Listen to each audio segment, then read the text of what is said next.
आज हा व्हिडिओ त्या मुलींसाठी किंवा त्या महिलांसाठी आहे की ज्यांचा नवीनच बिझनेस आहे, ज्यांनी आता जस्ट स्टार्ट केलेला आहे त्यांचा बिझनेस पार्लरचा.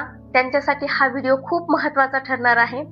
कारण या व्हिडिओमध्ये सर्वात महत्त्वाचा पॉइंट मी तुम्हाला सांगणार आहे की आयब्रो आपल्या बिझनेस मधलं सर्वात कमी पैशाचं काम आणि सर्वात जास्त क्लायंट बनवून देणारं काम म्हणजे थ्रेडिंग. थ्रेडिंगसाठी आपल्याकडे त्याच महिला येऊ शकतात किंवा मुली येऊ शकतात ज्यांना स्वतःवर आणि आपल्यावर पण विश्वास आहे की ह्या एकदम व्यवस्थित करू शकतात आपलं आयब्रो. म्हणजे चेहऱ्यावरचं एक जरी आयब्रो मधला केस कमी झाला तर पूर्ण लुक खराब होतं.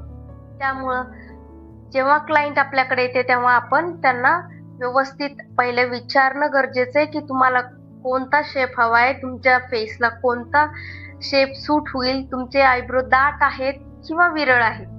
या सगळ्या गोष्टी क्लायंटला समजून देणं खूप गरजेचं आहे. उदाहरणार्थ कधी कधी असं होतं, तुम्हाला सांगते मी उदाहरण. एखादा क्लायंट येतं ज्याची ऑलरेडी आयब्रो बिघडलेली असते किंवा कुठेतरी केस नसतात आणि त्या क्लायंटला ते कळतही नाही, कारण ग्रोथ ऑलरेडी बाकी खूप झालेली असते. ते आल्याच्या नंतर आपण आयब्रो केल्याच्या नंतर ते आपल्याला बोलतात की तुमच्याकडून आयब्रो चुकलेले आहे, कारण इथे केस राहिले, म्हणजे काढून पॉइंट गेलेला आहे माझा, इथे जास्त केस काढले गेले तुम्ही.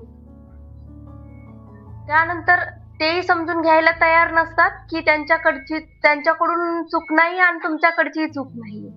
पहिलेच आयब्रो त्यांचा खराब झालेला असतं, त्यामुळे त्यांना हे लक्षात येत नाही आणि ते आपल्याला ब्लेम करतात की ही आयब्रो तुमच्याकडून खराब झालेली आहे. त्यावेळेस खूप मोठं टेन्शन येतं आपल्याला, कारण आपण नवीन असतो, आपल्याला या सगळ्या गोष्टी माहिती नसतात. त्यामुळं कधीही आपल्या पार्लरमध्ये कुणीही क्लायंट आला तर सुरुवातीला त्याला मिरर दाखवणे की तुमच्या आयब्रो मध्ये इथे इथे केस नाही.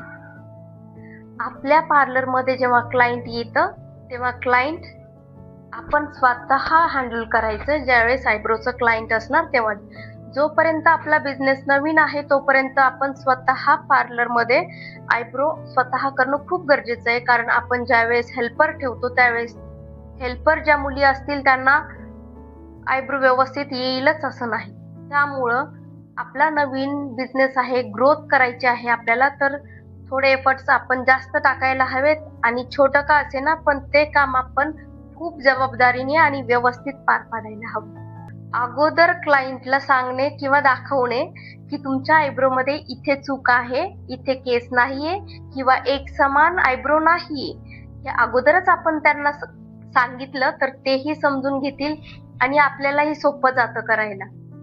बऱ्याचशा क्लायंटची स्किन लूज असते तर स्किन थ्रेड मध्ये पकडली जाते. त्यासाठी क्लायंटला जर आपण फोरहेडला जर आपण करतोय आयब्रो तर आपण असं पकडायला सांगायचं टाईट, खाली आयब्रोच्या वरती तुम्ही खाली स्किन अशी खेचून धरायला सांगायचंय. म्हणजे वरचा फोरहेड आपलं टाईट राहतं आणि स्किन थ्रेड मध्ये येत नाही आणि कसली इजा होत नाही किंवा स्किन गुंतत नाही. दुसरा पॉइंट म्हणजे जेव्हा आपण पॉइंटवर आयब्रो करतो, पॉइंट जेव्हा द्यायचा असतो आपल्याला, त्यावेळेस क्लायंटला आयब्रो पकडताना हा इथे जसा पॉइंट आहे माझा, तर क्लायंटला सांगणे की हे मिडल फिंगर जे आहे आपली ती आयब्रोच्या सेंटरला इथे हवी, असं पकडायला सांगायचंय आपल्याला. म्हणजे हा भाग उंचवून पकडता येईल आणि आपल्याला पॉइंट दिसेल. आणि खालचं हे असं पकडू शकता तुम्ही.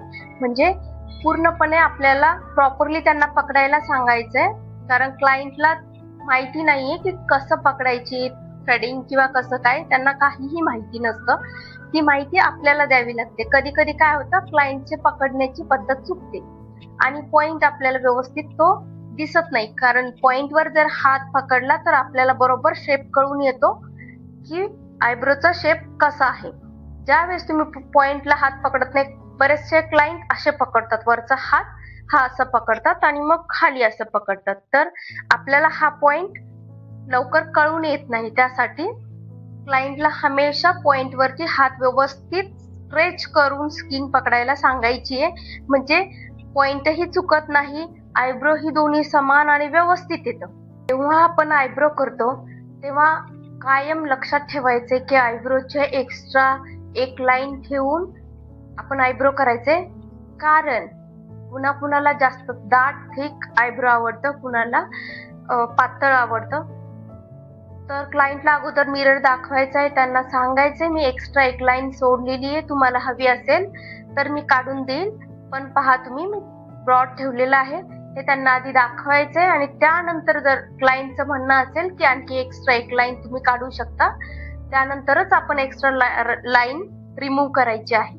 जेव्हा आपल्या क्लायंटचं आयब्रो करून होईल, जेव्हा त्यांना आयब्रो आवडेल, ते सांगतील की डन आता छान केले, त्यानंतर आपण क्लायंटला विचारायचं आहे अगोदर ॲलोवेरा सूट होतो किंवा नाही, आणि ॲलोवेरा जेल घेऊन ॲलोवेरा जेल त्यांना अप्लाय करायचंय आणि थोडीशी मसाज द्यायची, म्हणजे क्लायंट रिलॅक्स होतं, त्यांना छान वाटतं, स्किनची जळजळ होते तीही कमी होते ॲलोवेरा थंड असल्यामुळं.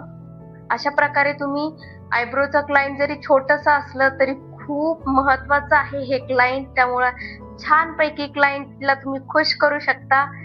चांगलं क्लायंट हाताळा म्हणजे तुमचं बिझनेस आपोआप मोठा होईल. कारण जर आयब्रो छान तुम्हाला जमत असतील तर बाकीच्या गोष्टी क्लायंट नक्की तुमच्याकडे ट्राय करायला येणार आहे.